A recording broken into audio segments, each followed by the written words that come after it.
Good morning and welcome to the latest in these Lenten art meditations, drawing on the wonderful selection made by Sister Wendy Beckett in The Art of Lent. And as I've often said so far, and I will keep repeating, please do get hold of this book, not least because the images which I'll be showing on screen are just so beautifully rendered in the book, and you will get a much better flavour in some ways of the visual art about which I shall be reflecting.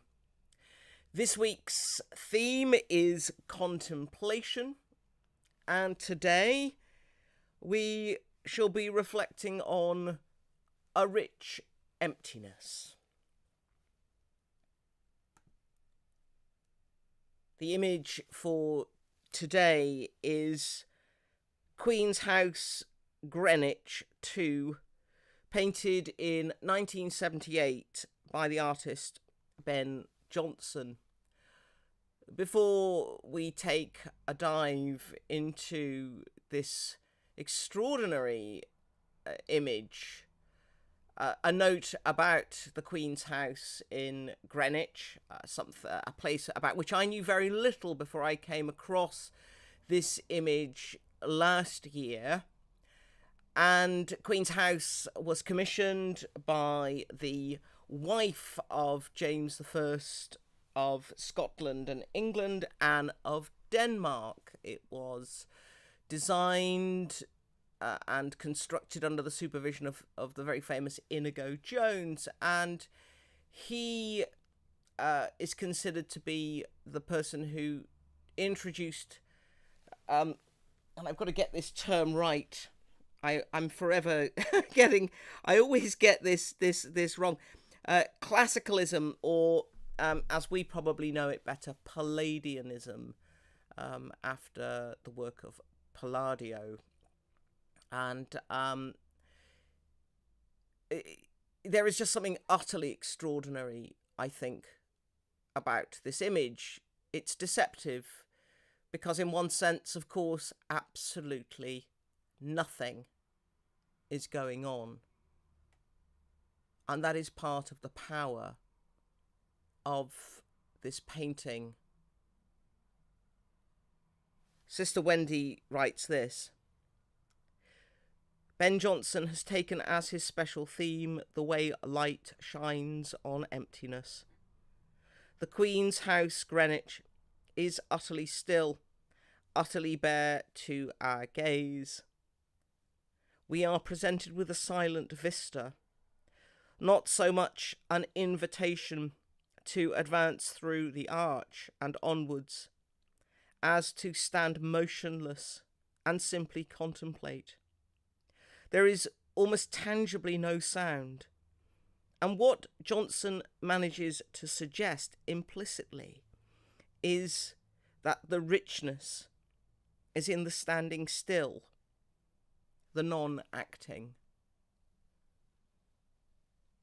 It is certainly the case that for many of us, and I've been in many classically influenced buildings, for many of us, this style, whilst beautiful, can feel very stagey. It can feel as if we are being utterly managed.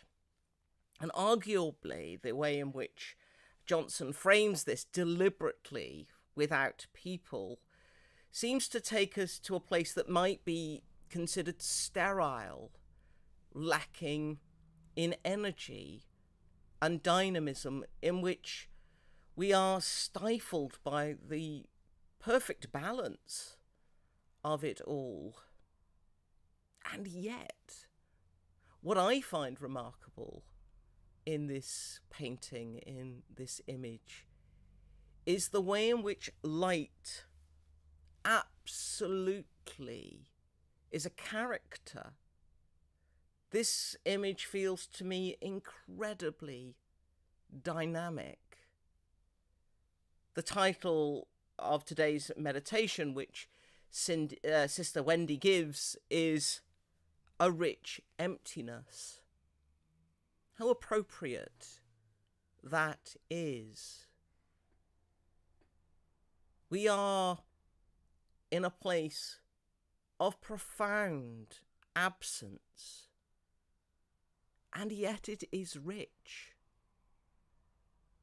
It is filled up. So much so that when I look at this image, I genuinely don't want to walk forward into it. I find my breath being taken away. I don't want to violate the space. I want to cherish and delight in it. Sister Wendy says this: there is almost tangibly no sound. And what Johnson manages to suggest implicitly is that the richness is in the standing still, the non-acting. Just to be there, to take our smallness into this classical poise, is to become more potentially our true selves. It is not outer reality that is revealed, but our own innerness. Contemplation is essentially a surrender to the holiness of the divine mystery, whether we use these words or not.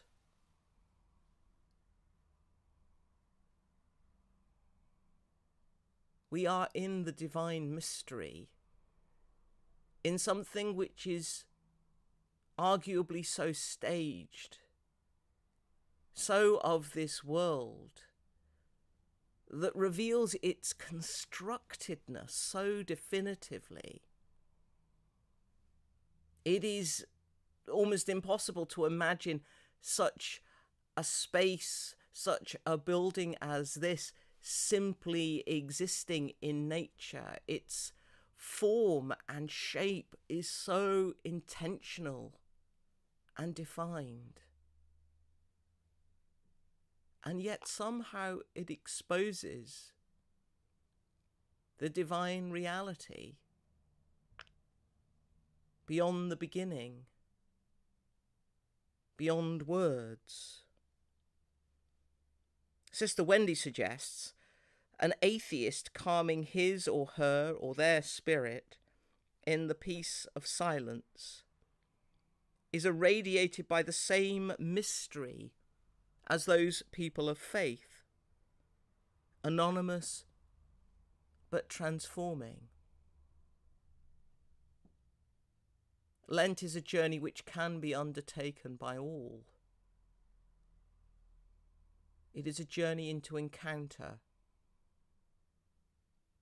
into the fullness of silence, where the silence and the absence can speak.